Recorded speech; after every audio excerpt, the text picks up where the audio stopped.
Assalamualaikum warahmatullahi wabarakatuh. Saya Alvira. Saya dari kelas 3D Psikologi. Jadi di sini saya mau menjelaskan beberapa teori yang dikeluarkan oleh Albert Bandura. Langsung aja ya. Teori yang pertama itu atensi. Atensi itu melihat dan mengobservasi suatu objek. Jadi contohnya gini. Saya itu dulu pernah belajar gitar, kan belum tahu tuh awal-awal gimana chordnya, gimana cara mencetnya, harus kayak gimana, itu saya belajar itu. Nah, dari belajar itu saya dapat hasil belajar, dan itu hasil belajar itu tersimpan di otak. Nah, proses penyimpanan hasil belajar itu namanya retensi. Teori yang selanjutnya yang dikeluarkan oleh Bandura itu ada teori imitasi. Di Bandura itu imitasi terbagi jadi 3, ada coping behavior, same behavior, sama match dependent behavior. Kalau coping behavior itu meniru persis, jadi kita itu meniru persis apa yang dilakukan oleh orang lain. Misal gini, saya mengidolakan seseorang nih, saya suka banget sama dia. Saya niruin gaya pakaiannya, saya niruin gaya jalannya. Itu contoh dari coping behavior karena kita meniru persis perilaku orang tersebut. Teori yang selanjutnya ada same behavior. Kalau same behavior itu kayak kita itu meniru gaya orang lain sesuai lingkungan kita. Maksudnya gini, kita tuh kayak ngikutin secara spontan aja gitu. Misal lingkungan kita nih, kita tuh lagi gak fokus ya, misal di sekitar kita tuh orang-orang pada ketawa, kita sebenarnya nggak ngerti tuh mereka ketawa karena apa, tapi kita ikut-ikutan ketawa, ya mungkin biar nggak malu atau gimana. Intinya kita ngikutin lingkungan kita, padahal kita nggak tahu sebenarnya ini kita ngelakuin ini tuh kenapa gitu. Jenis imitasi yang selanjutnya ada match dependent behavior. Kalau match dependent behavior itu kita ngikutin kayak sikon gitu.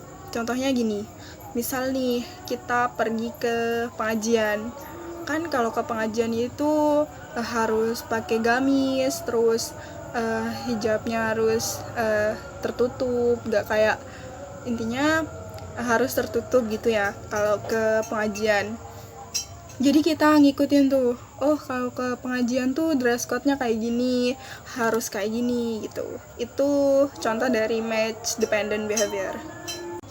Selanjutnya di teori Albert Bandura, itu Albert Bandura punya beberapa cara belajar. Ada tiga cara belajar. Yang pertama ada vicarious reinforcement. Jadi vicarious reinforcement itu kita belajar dari pengalaman orang lain. Kita belajar hal positif dari kejadian yang orang lain tuh alami. Nah, kita belajar dari situ. Contohnya misal gini, pas ada ujian itu kita ngelihat teman kita belajar. Nah, kita tuh nggak belajar. Nah, besoknya pas ujian berlangsung, teman kita tuh kayak enak banget, smooth banget ngerjainnya, kayak gampang banget gitu. Jadi dari situ kita belajar. Kalau belajar sebelum ujian itu perlu banget biar kita nggak bingung pas ujian gitu. Nah, kita ngambil kayak ngambil hikmah dari pengalaman itu.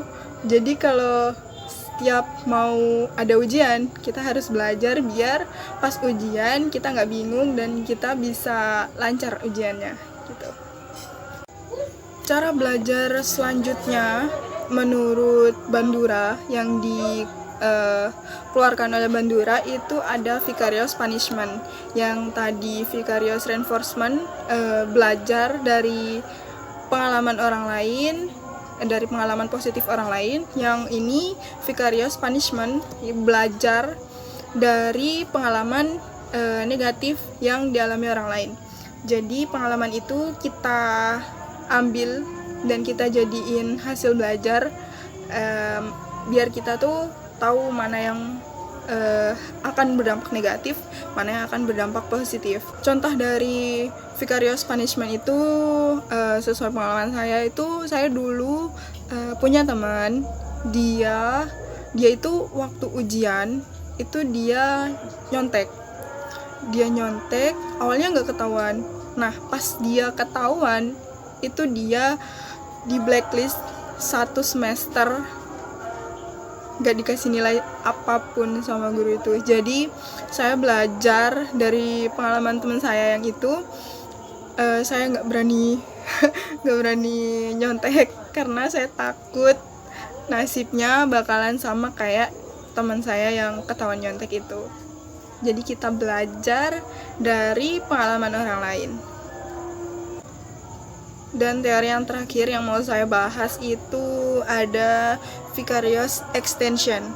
Di vicarious extension itu kita mendapatkan hasil belajar, tapi kita belum praktek, jadi hasil belajar itu hilang gitu. Hasil belajar yang hilang karena kita belum pernah mempraktekkan hasil belajar itu. Jadi contohnya gini, saya pernah lihat tutorial cara bikin kue bolu, terus cara bikin bakpao, cara bikin pokoknya golongan kue-kue gitu ya. Terus tapi kan saya belum pernah praktekin. Nah jadi hasil belajar itu sekarang hilang karena saya nggak pernah praktek hasil belajar yang saya tonton di tutorial itu. Sekian penjelasan saya tentang teori yang dikemukakan oleh Albert Bandura. Sebenarnya masih banyak teori yang dikeluarkan oleh Albert Bandura, tapi saya cuman ngejelasin beberapa saja. Kalau ada salah-salah, saya mohon maaf. Sekian, wassalamualaikum warahmatullahi wabarakatuh.